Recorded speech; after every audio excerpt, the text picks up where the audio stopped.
하나님 앞에 변함없이 예배 자리에 나오신 여러분들을 축복합니다. 오늘 말씀을 통하여 저는 우리의 일상이 너무나 중요합니다. 일상에서 누리는 은혜, 일상에서 나타내어야 될 신앙에 대해서 함께 말씀을 나누려 합니다. 오늘 말씀은 참 가볍게 들어야 하지만 무겁게 또 우리가 실천하며 살아야 될 귀한 내용이 나타나고 있습니다. 오늘 본문 말씀은 감사절기에 많이 인용하고 전했던 말씀입니다. 말씀의 내용을 보면 그리스도인들은 세상 가운데서 하나님께서 주시는 평강을 누리면서 하나님 앞에 늘 감사하는 삶을 살아야 된다. 그런 삶을 통하여 하나님께 영광 올려드리는 삶을 살아야 한다라는 내용이 나타납니다. 너무 자주 듣는 그런 내용 아니겠습니까? 저는 오늘 본문 말씀 가운데 특별히 17절 말씀을 중심으로 해서 우리의 일상에서 우리의 신앙을 증명하는 삶의 중요성에 대해서 함께 은혜를 나누려고 합니다. 여러분, 우리의 일상은 늘 반복되어지는 삶을 살아가는 것 같습니다. 우리의 느낌이 그렇습니다. 그러나 여러분, 기독교의 역사관은 직선적인 역사관입니다. 오늘 이 시간, 우리가 살아가는 오늘 이 시간은 다시 오지 않습니다. 현재의 시간은 반복되는 것이 아니에요. 오늘은 어제와 다른 새로운 날입니다. 오늘 주일은 지난 주일과는 분명히 다른 새로운 주일을 우리가 맞이한 것입니다. 그런데 우리가 늘 같은 일을 하다 보면 늘 반복된 일상을 사는 것 같이 그렇게 느끼게 되는 것이죠. 그래서 우리가 살아가는 인생을 어떤 이는 다람쥐가 쳇바퀴 도는 것과 같다라고 그렇게 표현합니다. 쳇바퀴, 여러분 아시죠? 이 쳇바퀴 뱅글뱅글 도는 거. 사전을 찾아보면 이 쳇바퀴라는 단어는 지속적으로 반복되는 생활이나 행동을 표현할 때 이 단어를 사용합니다. 우리가 늘 일상이 반복되는 삶을 살아가는 것 같아요. 그래서 한 주간 만에 만나면 그래요. 한 주간 잘 지냈습니까? 여러분? 뭐 늘 그렇지요. 그렇게 자주 표현을 합니다. 그러다 보니까 우리에게 주어지는 하루하루 일상이 얼마나 소중한지 우리가 잊어버리고 살아갈 때가 많습니다.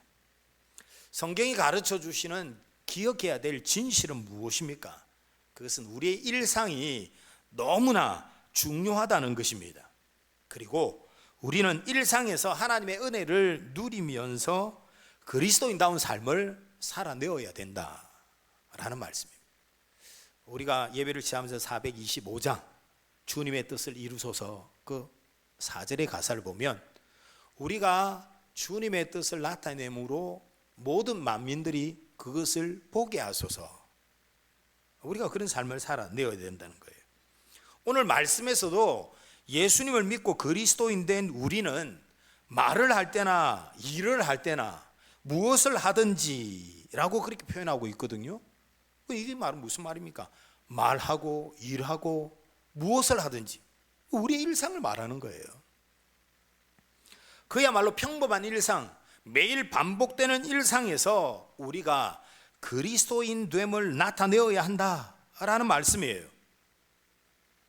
우리가 일상에서 그리스도인 됨을 나타내는 삶이 바로 하나님 앞에 영광 올려드리는 삶이다라는 거죠.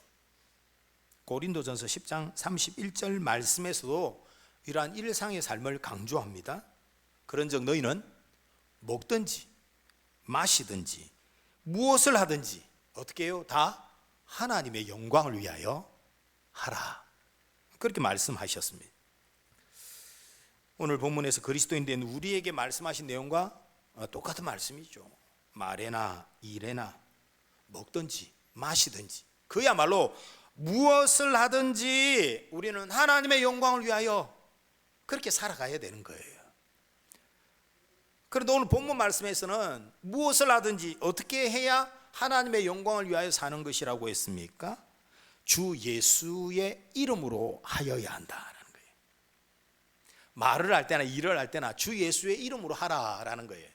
주 예수의 이름으로 하라, 이 말은 주 예수의 이름으로 산다, 이 말은 무슨 의미일까요? 그것은 예수님과 함께하는 삶이다라는 거예요.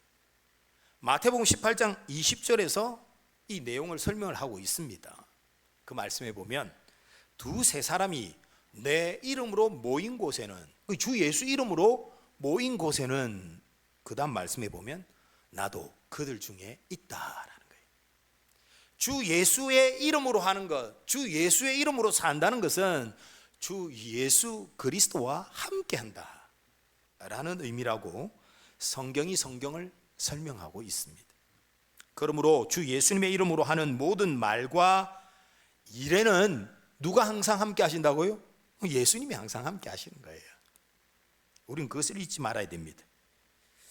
우리가 중요하게 여기지 않고 흘려보내는 이 일상이 사실은 주님과 동행하는 가장 중요한 자리다 라는 사실입니다. 우리의 신앙의 진짜 모습은 그렇기 때문에 어디에서 나타나느냐?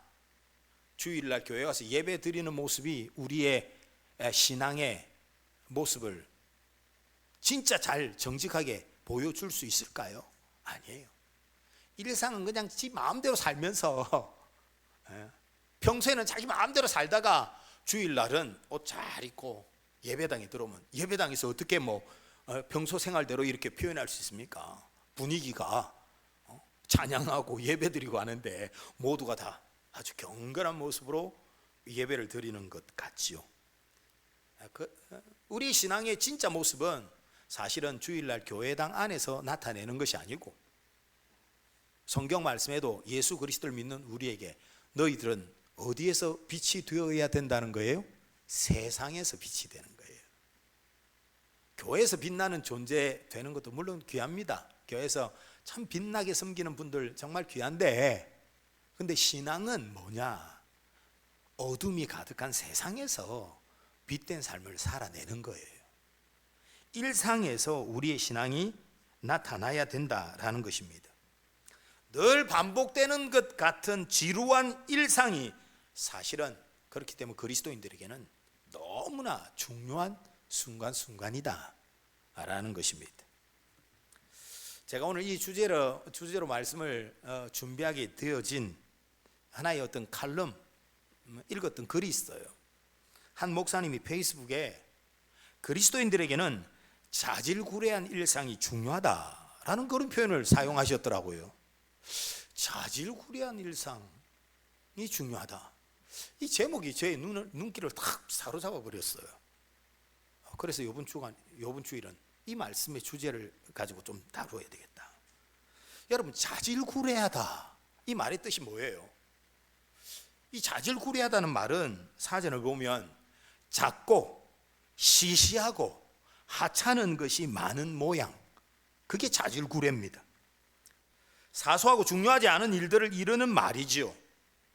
보통 이 자질구레하다 이 표현은 긍정적으로 사용되지 않습니다. 약간 부정적인 뉘앙스 분위기로 사용되는 단어가 자질구레.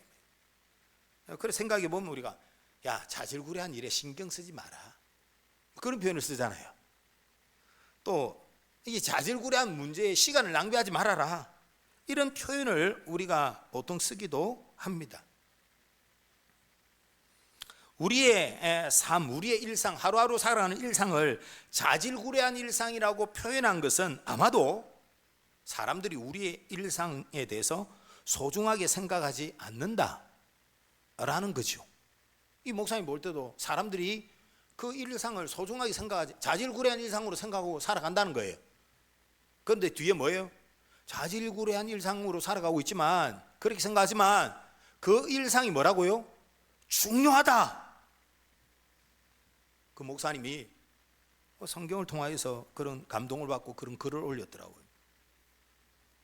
여러분, 작고 하찮아 보이는 일상 같지만 그 일상에 담긴 가치를 알아야 됩니다.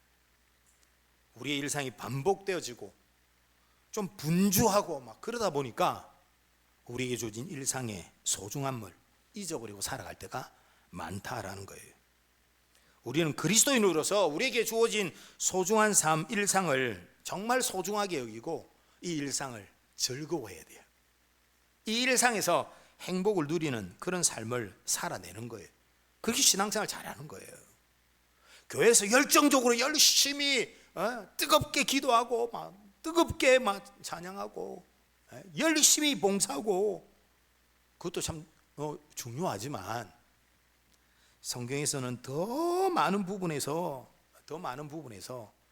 우리의 일상에서 우리의 신앙을 나타내는 것, 이것을 너무나 강조하고 있고, 그리스도인들은 우리에게 주어진 일상에서 하나님이 주시는 은혜를 누리며 행복하게 살아야 된다, 이렇게 강조하고 있어요.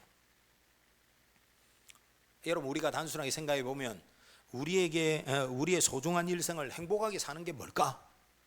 뭐 교회 안에서뿐만 아니라도 그런 생각을 하시는 분이 있어요.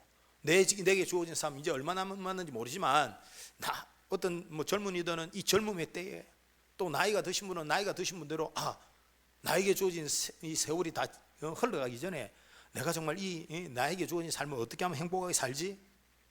그러면서 추구하는 노력이 뭡니까?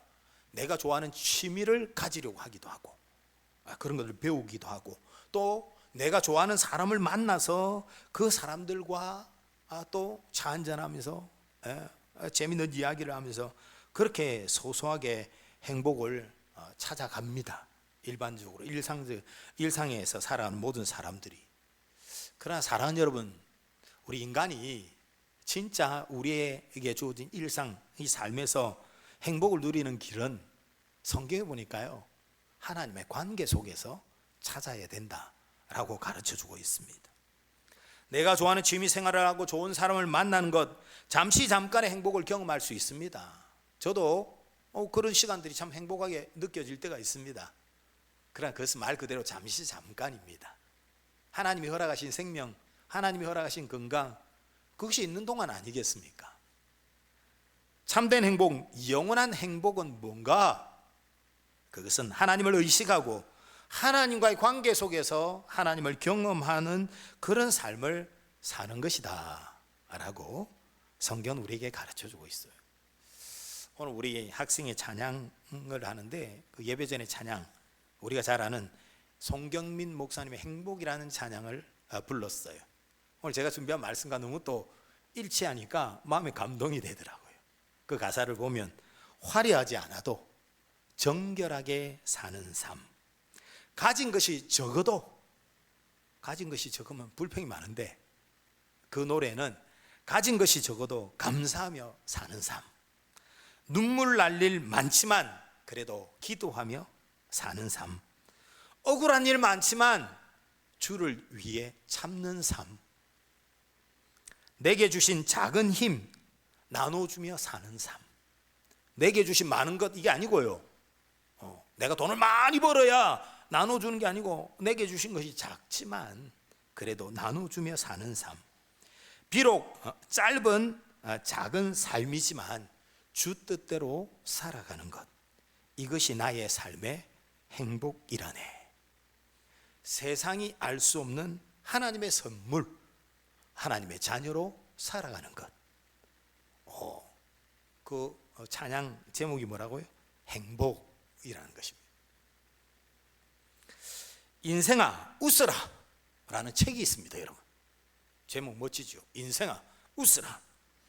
그런데 이 책은요, 인생이 내 마음대로 되는 게 하나도 없이 자꾸만 화가 나는 사람들에게 스님이 권하는 인생 기술을 담은 책입니다. 목사가 스님의 책을 인용한다고 이상하게 여기실지 모르겠지만, 여러분, 그러나 스님이라도 하나님을 믿지 않지만 그가 성경을 잘 모른다 할지라도 그는 깊은 성찰을 통해서 하나님께서 만드신 인생의 지혜를 깨달을 수 있을까요, 없을까요? 깨달을 수 있어요. 부분적으로 깨달을 수 있단 말이에요. 우린 그걸 인정해야 돼요. 여러분, 성경에 보면 전도서라는 성경이 있습니다. 전도서 성경을 처음부터 읽어보면 무슨 내용입니까? 쉽게 말하면 전반부에는 지혜의 왕 솔로몬이 인생에 좋은 건 다 누려봤다 아닙니까? 그죠? 다 누려보니까 아이고, 해 아래에 있는 모든 것이 뭐예요? 헛되더라. 그래야말로 불교에서 가르치는 인생 무상, 이런 내용이 전도서 앞부분에 많이 나타나고 있습니다. 어떤 사람은 전도서 그건 불교에서나 말하는 내용들을 많이 담고 있다, 그렇게 말하기도 합니다만은, 그러나 이 전도서가 처음에는 뭘 얘기하고 인생에 대해서 이야기하고 있는 거예요. 인생이 이렇더라 저렇더라. 그리고는 전도서 마지막에 가서 뭐예요? 그러니까 너희들은 이러한 인생에서 해 아래의 인생, 우리가 살아가는 이 삶에서 참된 행복을 찾지 말고 이 세상을 창조하신, 인간을 창조하신 하나님을 생각하고 하나님을 알아가는 그 속에서 참된 행복을 발견할 수 있다. 하나님께서 창조하신 인생에서 일어나는 일들과 그 속에서 살아가는 지혜, 그것을 이야기하면서 참된 지혜는 바로 하나님께로부터 온다.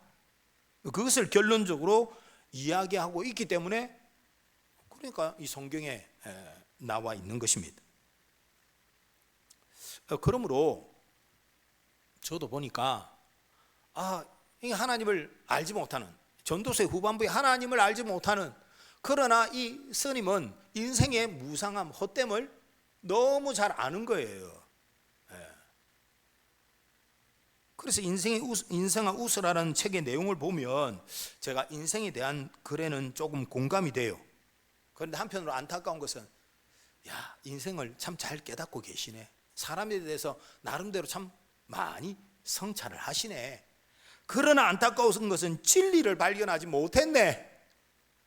참된 행복은 하나님에게서 들어야 되는데, 하나님의 말씀을 보면 참된 행복을 알 수 있는데 왜 모를까? 이런 안타까움이 있어요. 그 책의 일부를 보면 사람들은 행복해져야 한다는 마음을 가지고 열심히 살아가는데 때로는 그것이 행복하지 않은 자신에게 스트레스를 안겨준다는 거예요. 사람들이 행복해야지, 인생을 행복하게 살아야 됐는데 그렇게 열심히 외치면서 하루를 열심히 살았는데 집에서 앉아보니까 아휴, 이게 뭐고 또 이 하루를 그러면서 그런데 스트레스를 받는다는 거예요. 그러면서 그 책에서는 원래 사람은 영원히 행복하게 만드는 무언가는 세상에 없다고 단정하고 있다. 그러니까 그런 인생을 살아가다 보면 행복하게 살려고 노력하는데 아니네, 이런 게 반복되다 보니까 아이고 진짜 행복한 게 어디 있노? 이렇게 단정한다는 거예요. 그러나 사랑 여러분, 성경은 뭐라고 말하고 있습니까? 인생 행복을 누리는 길은 분명히 있다 했습니다. 그것도 잠시 잠깐이 아니라 영원한 행복을 누리는 길이 분명히 있다. 어디에요? 하나님의 말씀에 있다는 거예요. 제가 이제 얼마 남지 않은 자녀의 결혼을 준비하면서 주의 말씀을 준비하는데 말씀의 시작이 그래요. 저는 결혼식 주례할 때마다 지금까지 제자들, 후배들, 청년들, 또 우리 교회 청년들 주례를 계속 해왔는데 항상 주례의 시작은 행복한 가정을 세워가는 길은 가정을 만드신 하나님의 말씀에서 찾을 수 있습니다. 저는 그렇게 시작해요. 제가 자주 인용하는 성경 구절에 신명기 10장 13절 말씀에 하나님께서 말씀하시는데 뭐라고 말씀하시느냐? 오늘 내가 너의 행복을 위하여, 하나님께서 말씀하신 거예요. 하나님께서 여러분의 행복을 위하여 여러분에게 명하는 여호와의 명령과 규례, 그게 하나님의 말씀이죠. 하나님께서 여러분들이 행복하게 사는, 그것도 영원하게 행복하게 살아가는 방법을 어디에 담아두셨다는 거예요?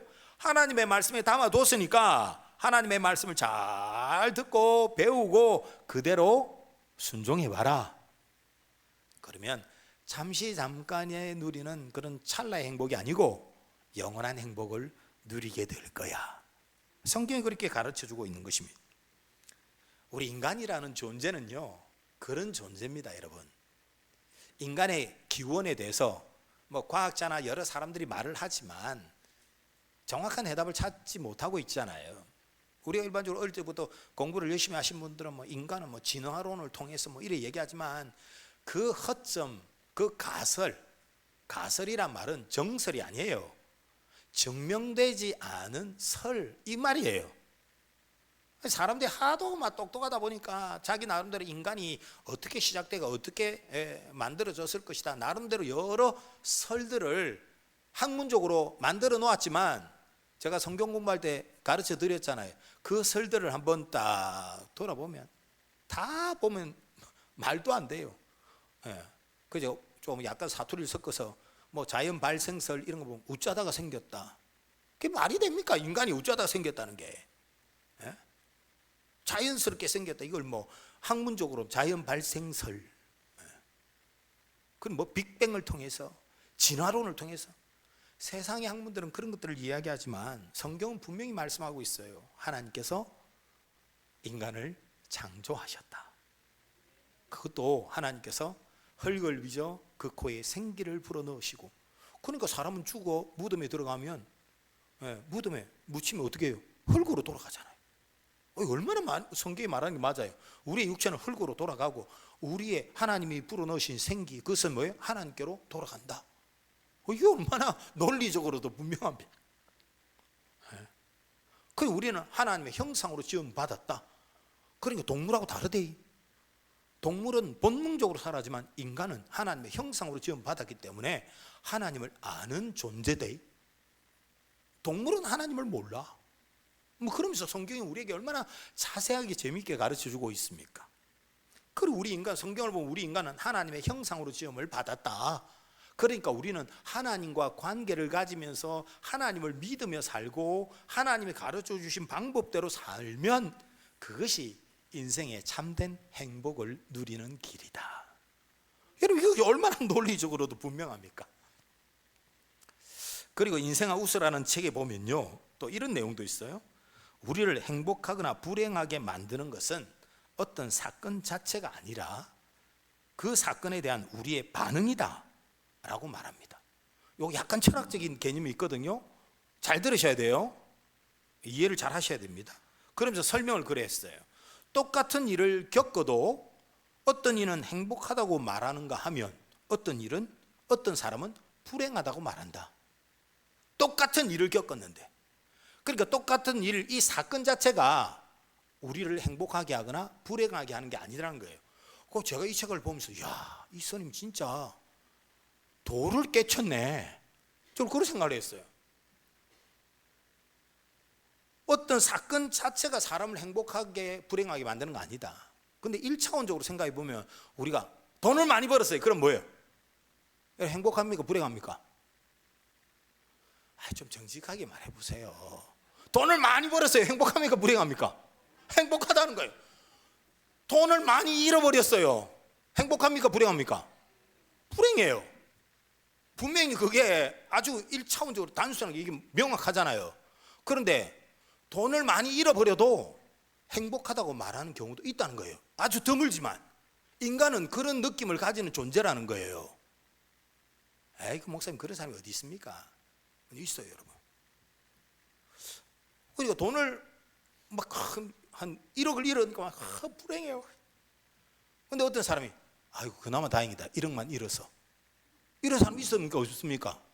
있어요. 그러니까 이 사람이 이 책에서 우리를 행복하거나 불행하게 만드는 것은 어떤 사건 자체가 아니고 그 사건에 대한 우리의 반응이다라는 거예요. 이야, 정말 대단한 도를 깨쳤어요. 근데 여러분, 저는 이 표현을 신앙을 가진 우리에게 좀 적용해 본다면, 우리가 세상 속에서 살아가다 보면 우리도 역시 신앙을 가지고 살아가지만 행복한 일을 경험하기도 하고 때로는 불행한 일을 겪기도 합니다. 이게 인생이잖아요. 그런데 모든 일이라는 것은 행복한 일이든 불행한 일이든 모든 일에서 행복을 누리는 비결이 있어요. 성경에 그 비결을 담고 있어요. 그것은 뭐냐? 그것은 불행한 일을 만나도 그 일 자체보다는 불행한 일에 대한 우리가 어떻게 반응하는가, 우리가 신앙적으로 그 일을 어떻게 받아들이는가에 따라서 불행한 일도 우리에게 무슨 이유가 되는 거예요? 감사의 일이 되고 행복하게 만드는 일이 되어지는 그런 일이 우리의 신앙에 있어 없어요? 우리 신앙을 가진 사람들에게는 이건 굉장히 자주 들을 수 있는 이야기입니다. 간증을 하시는 분들 간증 듣다 보면 어떤 분들은 아유, 사람이 어떻게 저래? 신앙적으로 이해 안 하면 어떻게 저런 말을 할 수 있어? 그렇게 생각한단 말이에요. 그냥 단순하게 예를 든다면 이런 경우 많아요, 여러분. 이 없는 얘기가 아니고 어떤 사람이 건강검진을 하다가 갑자기 생각하지도 않은 암을 발견했어요. 그런데 여러분, 이게 불행한 일입니까? 행복한 일입니까, 여러분? 불행하잖아요. 건강검진을 했는데 암이 발견됐어요. 얼마나 불행한 일입니까 이거. 근데 그 사람이 이렇게 생각하는 거예요. 야, 그래도 건강검진 하다가 빨리 발견돼서 진짜 감사하다. 야, 그래도 더 심각해지지 않았기 때문에 수술하면 나을 수 있다고 하니까, 잘 치료하면 된다고 하니까 진짜 감사하다. 그래서 하나님 아버지 감사합니다. 여러분, 이런 일은 얼마나 많습니까? 그러니까 자신에게 일어난 불행한 일에 대해서 신앙적으로 반응하다 보면 도리어 감사하는 일로 고백하는 거예요. 그렇게 고백하는 분을 보면 억지로 하는 게 아니더라고요. 그 신앙의 정도에 따라서 어떤 사람은 막 목사님이 그래도 막 불행한 일 겪고도 감사하라 했으니까 막 감사해야지. 내가 암인데 진짜 감사하네요. 뭐 억지로 하는 분도 있지만 진짜 진심으로. 그러니까 목사님 딱 볼 때 억지로 막 감사하는 사람은 배워서. 근데 진심으로 하는 분은 야, 저분의 신앙이 참 귀하네. 그렇게 느끼게 되는 것입니다. 그리고 이 책의 지은이는 또 재밌는 표현을 하고 있어요. 열심히 살아도 꼬여만 가는 인생 때문에 화가 난다면 저를 믿고 한번 웃어 보십시오. 그 제목이 뭐라고? 인생아 웃으라. 인생이 꼬이고 짜증나고 이래도 막 어떻게 하라고요? 막 웃어라. 웃어서 치료해라. 이런 거예요. 저는 앞에 내용은 공감합니다. 왜냐하면 열심히 살아도 인생이 꼬일 때가 있습니다, 진짜. 그런데 한번 웃어라. 꼬이고 막 힘들고 짜증나는 인생 그냥 웃으면 해결된다. 그게 아니에요, 여러분. 시킨 대로 웃어보지만 그것도 잠시 잠깐이에요. 인생은 그런 일이 반복되는 것이 인생이니까요. 근본적으로 우리에게 찾아오는 인생에서 겪게 되어지는 여러 가지 문제들, 우리가 원치 않는 많은 일들, 이런 그것을 근본적으로 해결할 수 있는, 진심으로 웃을 수 있을 때 웃을 수 있는 방법, 언제나 웃을 수 있는 방법, 그게 뭘까요? 그것은 나의 힘이나 나의 의지 아니에요, 여러분. 성경은 우리에게 분명히 말하고 있습니다. 세상에서 우리가 추구하는 어떤 지혜나 지식, 우리가 바라보는 것, 그거하고는 비교할 수 없는 탁월한 보배, 그게 뭔가? 바로 예수 그리스도이시다. 예수님을 만나고 예수님을 믿는 사람의 고백, 사도 바울이라는 선생님이 빌립보서에 보면 감옥 안에 그 예수님을 소개하다가 감옥에 갇혔으니까 얼마나 억울합니까? 살인해가 감옥에 간 것도 아니고 예수님, 좋은 예수님 소개하다가 감옥에 갔으니까 얼마나 억울하겠어요. 그런데 그 감옥에 갇혀서 뭐라고 했습니까? 밖에 있는 예수 믿는 사람들에게 항상 기뻐해라. 나는 감옥에 있지만 기쁘다. 나는 지금까지 열심히 공부해서 그 어떤 세상에 있는 사람들이 부러워하는 그런 학문, 그런 학벌까지 가졌지만 그 학벌도 아무것도 아니더라. 왜?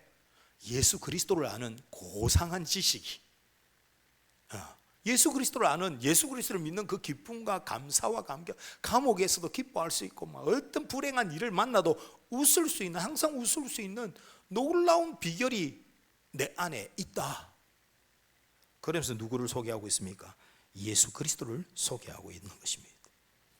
열심히 살아도 때로는 꼬이는 인생을 살아가지만 사랑하는 여러분, 우리가 믿는 예수 그리스도, 그분이 함께 하시면 꼬이고 짜증나고 정말 불평스럽고 불행한 일들, 그런 일들을 종종, 어떤 사람은 자주 만나지만 그런 상황 속에서도 웃을 수 있고 행복할 수 있는 비결이 있어요. 바로 예수입니다. 예수. 그래서 로이드 존스라는 분이 그리스도인들은 어떤 사람이냐? 그리스도인들은 세상의 모든 것들을 다 잃어버려도 예수님을 믿는 그 신앙으로 인해서 가장 행복을 누리는 사람이다 라고 그렇게 정의를 하고 있어요. 얼마나 맞는 말인지. 그러므로 사랑하는 여러분들이요, 우리의 일상이 작고 하찮아 보일지라도, 쳇바퀴 돌듯이 반복되는 지루한 일상같이 여겨질지라도 예수 그리스도로 인해 일상에서 행복을 누리는 멋진 신앙인으로 살아가는 우리 모두가 되기를 축복합니다. 우리를 행복하게 하시는 예수님께서는 우리에게 바라는 게 뭐냐? 뭐 대단한 성과나 결과를 우리에게 바라는 것 아니에요. 성경을 잘 보면요, 복음서에 예수님에 대한 기록에 나타나는 예수님께서 말씀하신 내용이 보면 누가복음 16장 10절에 보면 지극히 작은 것에 충성된 자는 큰 것에도 충성되고 지극히 작은 것에 불의한 자는 큰 것에도 불의하다. 마태복음 25장 21절 말씀에 보면 달란트 비유가 나오잖아요. 거기에 보면 네가 적은 일에 충성했네, 내가 많은 것을 너에게 맡기리라. 너의 주인의 즐거움에 함께 참여해라 라고 말씀하고 있습니다. 여러분, 이 두 구절에서 주인이 칭찬한 핵심이 뭡니까? 그것은 작은 일에 충성했다라는 것입니다. 여러분, 우리는 신앙을 가지고 살아가다 보면 이제 신앙생활 하니까 뭐 하나님을 위해서 좀 큰 계획, 뭐 특별한 일을 그렇게 해야 되겠다라고 그런 생각을 하게 됩니다. 신앙생활을 하게 되면. 그러니까 신앙생활 처음 하는 분들을 보면, 신앙생활 열심히 하는 분들을 보면 오, 대단하다, 그런 생각을 하게 되죠. 그리고 기도 제목 들어보면 우리의 기도 제목은 항상 크고 놀라운 일을 지향합니다. 그러나 여러분, 우리가 놓치지 말아야 될 것은 하나님의 말씀인 성경은 놀라운 기적보다도 작은 것의 소중함을 더 많이 강조하고 있습니다. 작은 것에 충성된 자를 너무 귀히 여기신다라고 말씀하고 있어요. 우리의 일상에서, 우리의 가정에서, 우리의 가족들을 위해서 일하는 우리의 소소한 일상, 그 뭐가 있겠어요? 때로는 내가 먼저 청소하고 설거지하고 가족들을 위해서 요리하고 이런 것이 귀하다는 거예요. 이런 일에도 주님이 함께 하시는 것 같은 마음으로, 가족을 사랑하는 마음으로, 섬기는 마음으로, 그게 신앙인의 자세라는 거예요. 직장에서도 만나는 사람들과의 관계, 그리고 우리가 만나는 이웃들과 나누는 작은 정, 이 모든 말과 일에서 주 예수 그리스도를 생각하고 드러내는 삶이야말로 너무 아름답고 귀한 신앙이다. 일상에서 드러내는 신앙의 중요성을 성경은 얼마나 중요하게 말하고 있는지.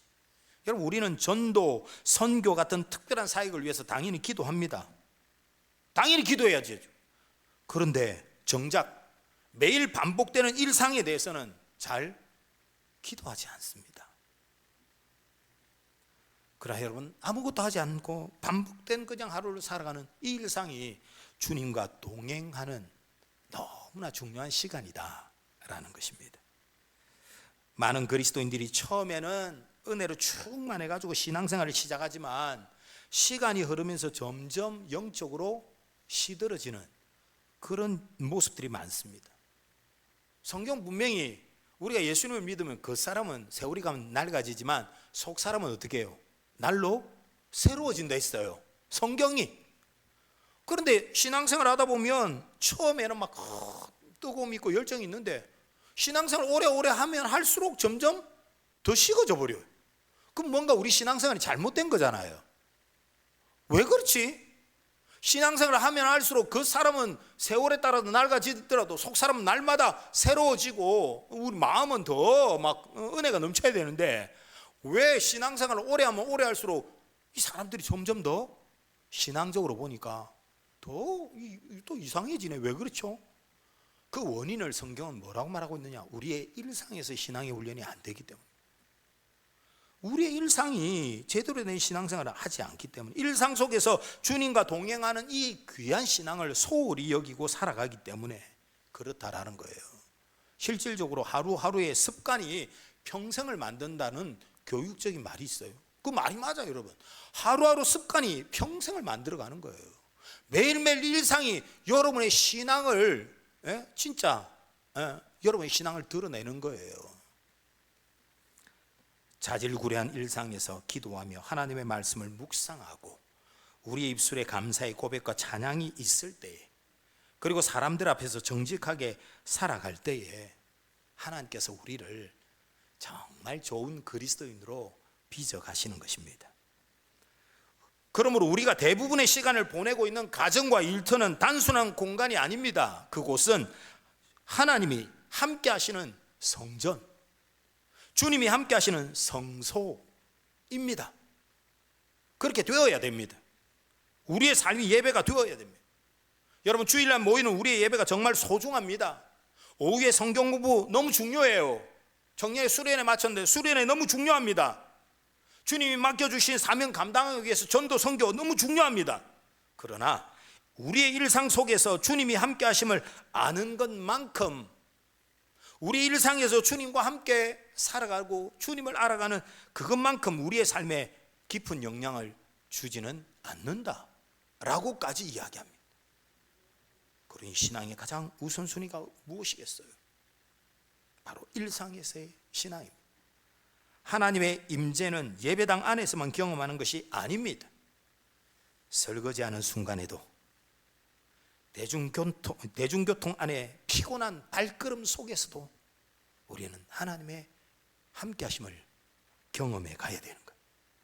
형식적인 신앙이 아니라 살아있는 신앙은 평범한 일상에서 하나님의 손길을 느끼는 것입니다. 예수 그리스도께서 우리 안에 함께 계심을 믿고 이 한 주간도 남은 생에도 자질구레한 일상의 삶에서 우리 예수님과 친밀히 동행하는 그것이 바로 여러분 자신을 살리고 여러분의 가정을 살리고 여러분 우리의 교회를 살리는 중요한 키 열쇠라는 사실을 기억하시기를 바랍니다. 신앙이 단지 주일 예배나 교회 안에서의 활동에 머물지 아니하고 매일의 삶 속에서 일상 속에 살아있는 신앙으로 그렇게 살아가게 되는 우리 모두가 되기를 주의 이름으로 축복합니다. 주신 말씀 생각하시면서 한번 같이 기도하십시다.